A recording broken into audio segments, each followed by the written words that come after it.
Salut tout le monde, j'espère que vous allez bien. Aujourd'hui, une grande vidéo nous attend, mais j'ai essayé de la faire la moins compliquée possible et un petit peu plus humoristique pour que ça soit plus facile à digérer, celle de la mort en Égypte dans la mythologie égyptienne. Donc j'espère que ça va vous plaire parce que je pense que ça peut très fortement aider à mieux comprendre ou en fait à mieux apprécier, je dirais, l'épisode 4, 5 et 6 de Moon Knight.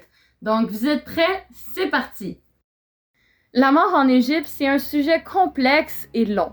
Mais je vais essayer de rester simple et général pour bien vous permettre de comprendre les événements des épisodes 4, 5 et 6 de Moon Knight qui sont d'après moi très reliés avec la mythologie. Dans la prochaine vidéo, celle d'Amit, je vais vous expliquer le concept des âmes avec un peu plus de détails. Mais en gros, imaginez-vous que après votre mort, votre âme Ba voyage dans le monde des morts pour vous représenter en quelque sorte. Pendant ce temps, votre âme Ka, votre corps, se fait momifier avec des servants, des femmes, vos richesses, des statues funéraires, des amulettes ou des ushpanti de Dieu. Tout ça pour t'offrir une meilleure vie dans le afterlife. Sans compter ton livre de la mort, que je vous expliquerai un petit peu plus tard. Mais le concept de mort se sépare en deux grands univers. Le duat, signifiant pas tout à fait les enfers, mais proche, ainsi que le haru, le paradis aussi nommé le champ des roseaux. Donc, commençons avec le duat. C'est là que ton âme atterrit en premier en rentrant dans l'afterlife. Par contre, avant de parler du chemin que l'âme effectue, parlons du duat en général. Vous savez que Ra est le dieu solaire. Si vous avez vu mes lives ou mes posts Instagram, attention, je vous surveille. En tout cas, il est le chef de la familia des dieux, le tout premier des Énéades. Eh bien, chaque nuit, celui-ci embarque dans sa barque solaire pour parcourir le duat et aller se battre contre Apophis, le serpent géant incarnant le chaos. Ainsi, Ra rapporte chaque matin la lumière et l'ordre sur Terre. Donc en gros, on peut se dire qu'un bon matin de 2019, Ra a perdu contre Apophis et du coup, le COVID a débarqué. Donc, le duat est décrit comme étant en dessous de la Terre plate, un monde de l'autre côté de la surface, un désert infini et aride. Sa barque, aussi appelée Atet, traverse le duat, ce désert infini, vers peut-être ta résurrection le matin d'après. En gros, le duat, on peut comparer ça entre une salle d'attente pour le tribunal d'Osiris, ainsi que les 12 travaux d'Astérix. Quand je vous dis les 12 travaux d'Astérix, c'est parce que chez les Égyptiens, c'est jamais aussi facile. Il faut que tu mérites d'être devant Osiris. Donc, il te faut affronter le rituel des 12 heures de la nuit. 12 épreuves séparées par des portes menant au tribunal d'Osiris. Bon, on va tout mettre ça en histoire. Prenons une variante de moi-même, d'une autre multiverse. Je suis morte contre Thanos pour sauver le monde. Et oui, je suis pas n'importe qui, moi. Donc, déjà, je suis momifiée, mise dans un tombeau avec ma fortune et mes talismans. Mon âme Ba, pendant ce temps, se retrouve dans le duat sur la barque solaire, accueillie soit par Ra, Taweret, Isis ou Anubis. Alors, ma variante va devoir affronter les 12 épreuves du duat, qui a été recréé dans un environnement que je suis familier. Des créatures appelées les divinités des cavernes attendent derrière chaque porte.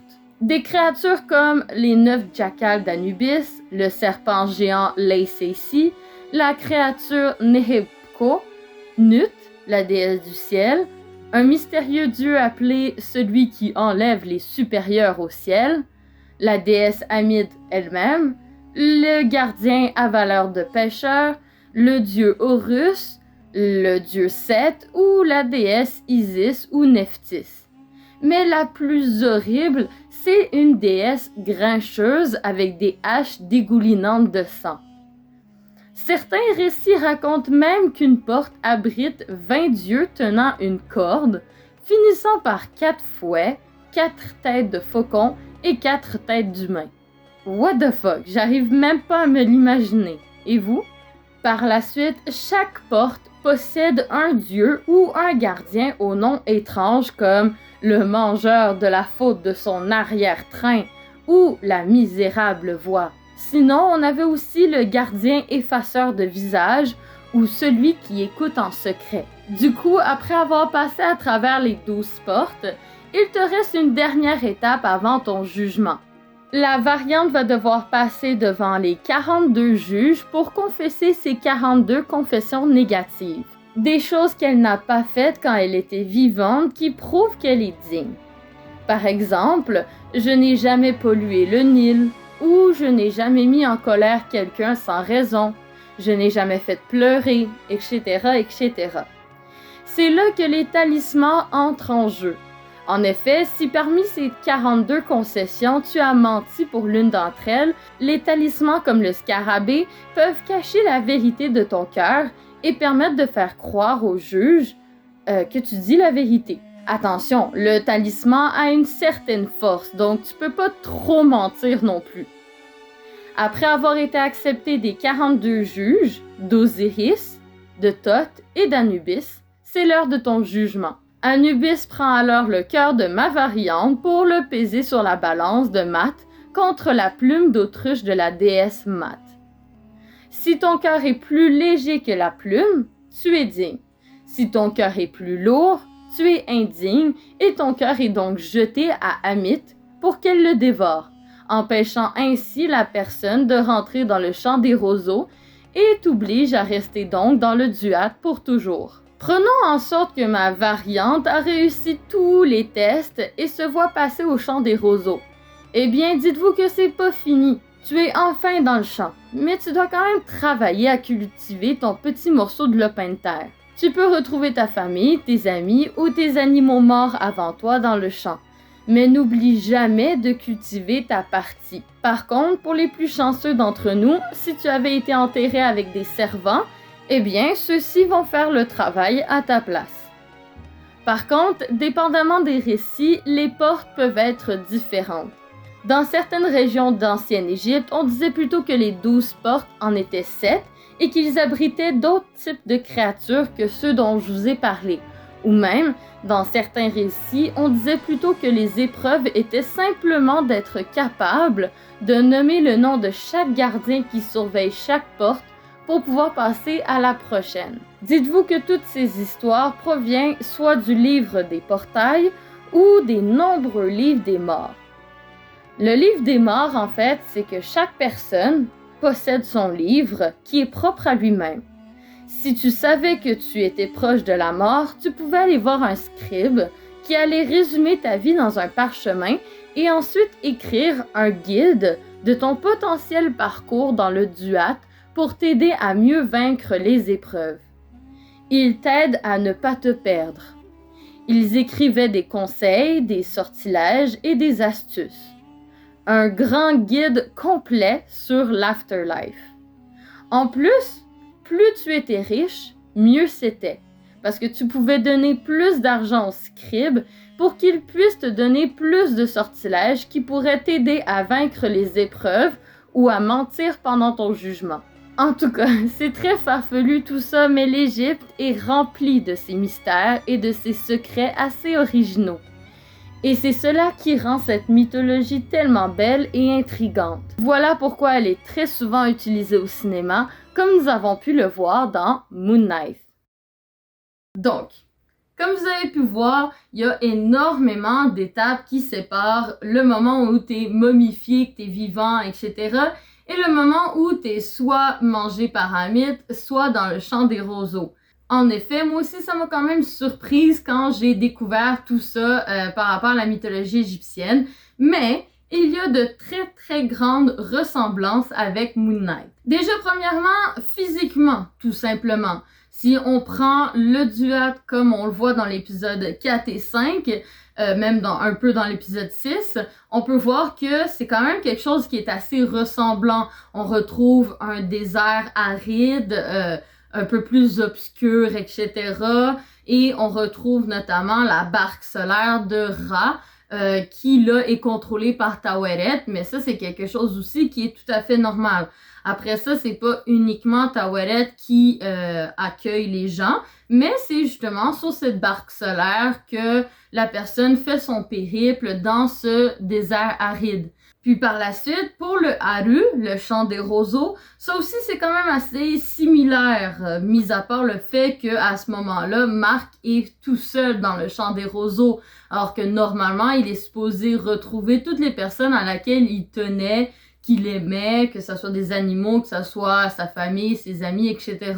Mais là, je pense que c'est quand même une très belle métaphore d'avoir mis Marc tout seul dans le chant des roseaux, puisque celui-ci recherchait plutôt le silence, plus que le bruit, les retrouvailles. Donc, physiquement, les deux univers ressemblent quand même à 90% à ce que la mythologie dépecte. Bon, c'est sûr que dans le duat, on peut justement remarquer que les portes, entre parenthèses, et le monde, en fait, les épreuves que Marc a dû endurer sont légèrement différentes de ce qu'on peut dépeindre dans la mythologie. Vous pouvez voir notamment que l'asile, c'est en fait ses épreuves qui a été retranscrit dans une façon qu'il connaît, comme on peut le voir dans la mythologie, et que les portes qui abritent les monstres, normalement, eh bien, ce sont les portes de l'asile qui mènent à des souvenirs de Marc. Donc, à la place d'affronter des monstres de la mythologie égyptienne, eh bien, celui-ci affronte ses propres démons, ses propres monstres, qui sont liés à ses souvenirs et à sa vie. Par la suite, la chose qui est vraiment contraire à ce qu'on peut voir dans la mythologie, c'est le bateau à tête. Eh bien, en effet, sur le bateau, c'est là que Taweret fait peser le cœur de Marc et Steven. Alors qu'en réalité, c'est après que tout ça soit fini, après que les épreuves soient finies, que celui-ci se retrouve dans une autre salle et qui fait le tribunal avec Osiris, Anubis, Amit et les autres. Alors qu'à ce moment-là, bon, après, c'est sûr que c'est normal qu'ils n'aient pas dépeint la mythologie à 100%, vu que ça aurait été un peu dommage de faire une salle avec Osiris, avec tout le monde pour faire un jury, etc. Non, à la place, c'est simplement est-ce que ton cœur balance bien sur la plume, oui ou non. Et si tu n'es pas digne, eh bien, à la place que ça soit Amit qui venait manger les personnes, eh bien, c'était un peu des souvenirs, des morts ensablés qui venaient prendre possession de Marc ou de Steven. Eh bien, ça, c'est une métaphore dans le sens, je sais pas si c'est par rapport au fait que Amit était endormie, ce qui voulait dire qu'elle ne pouvait pas, en fait, faire son travail de dévoreuse d'âmes, ou est-ce que c'est simplement parce que ils n'ont pas voulu faire ce côté-là de la mythologie? Pour ma part, moi, je pense plutôt que c'est parce que Amit n'était pas présente dans le duat, qui fait que c'est une autre façon que les âmes sont emportées dans le duat s'ils sont indignes. Alors que si le cœur est digne, qu'il réussit à être plus léger que la plume, eh bien, Marc se voit, parce qu'on voit qu'à la fin, il s'équilibre, eh bien, celui-ci a le droit d'aller dans le chant des roseaux, et qu'on voit à la fin dans l'épisode 5 et dans le début de l'épisode 6. Par la suite, un autre élément dans l'épisode, justement, je pense que c'est 4 ou 5, non, je pense que c'est dans l'épisode 5, où on voit les genres de zombies prêtres Eka qui est en train de dépecer l'un des assistants de Arthur. Eh bien, ça, c'est quelque chose aussi qui est très lié à la mythologie. Déjà, de un, parce que les prêtres Eka sont les sorciers de l'époque. Donc, ça montre à quel point ils sont un peu magiques, ils sont vivants, etc. Mais aussi parce que quand on momifie quelqu'un, on enlève tous les organes du corps et on laisse uniquement le cœur. Et puis finalement, j'ai juste le chat qui m'observe comme s'il est en train de me juger à savoir si je fais une bonne vidéo ou pas. Ça va le chat? Ouais? Ok. Et juste pour revenir un peu plus dans le détail du chant des roseaux, ce qui est différent aussi, c'est que après peut-être qu'il n'est pas resté assez longtemps dans le chant des roseaux, mais ils ont pas l'air d'être vraiment là pour travailler ou rencontrer des gens. Donc ça aussi, c'est un peu quelque chose qui est différent. Mais en sachant tous ces éléments-là, si, admettons, vous auriez su comment se figurait la mort de la mythologie égyptienne, eh bien, ça vous aurait peut-être mieux permis de comprendre les subtilités de l'épisode, justement, où il y a l'asile, le duat et le chant des roseaux, qui donnent un peu plus de profondeur, d'après moi, à l'histoire de Mark et de Steven, ainsi que à quel point la mythologie égyptienne était vraiment importante dans la série Moon Knight. Mais si vous avez d'autres questions ou si vous avez des choses à rajouter, n'hésitez pas soit à écrire en commentaire, soit à m'écrire sur Instagram. Je suis toujours là pour répondre à vos questions. Ça me fera plaisir justement de débattre peut-être avec vous ou de répondre à vos questionnements, etc.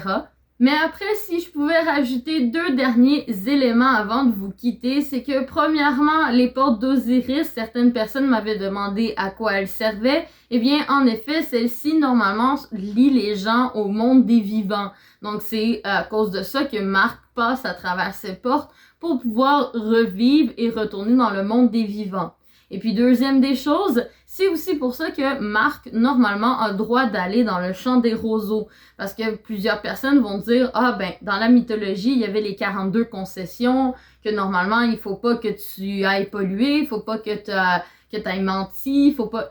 Eh bien, c'est un peu la même chose. Eh bien, vu que Mark, Steven et finalement Jake sont tous et une même personne, eh bien, ceux-ci ont la capacité de plus ou moins mentir entre elles, ce qui pourrait porter à confusion sur le cœur et faire en sorte que celui-ci se balance un peu mieux parce que t'es pas obligé d'être tout à fait blanc à 100%, même dans la mythologie, t'es pas obligé d'être à 100% blanc pour pouvoir passer dans le champ des roseaux. Soit que tu peux mentir, ou soit que tes délits étaient mineurs ou que tu t'es repenti. Pour ceux qui me demandaient si le cœur du dernier épisode, dans l'épisode 6, quand le cœur de Mark et de Steven, genre, il se lie, etc., et que ça les permet de revivre en quelque sorte, était-il mythologique ou pas? Eh bien, d'après moi, je vous dirais que non. Pour moi, c'est plus une question du pouvoir...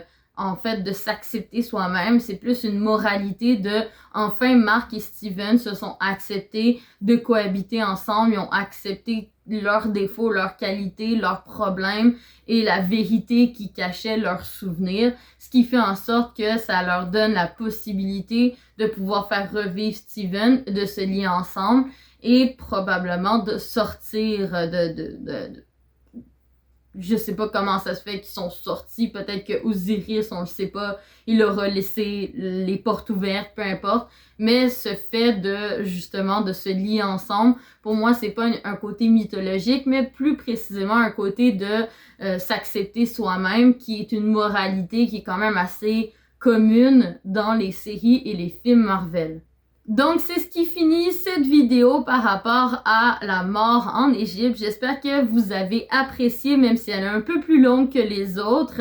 Mais surtout, la question que j'aimerais vous poser, c'est que pensez-vous de la fin et surtout de la suite de Moon Knight?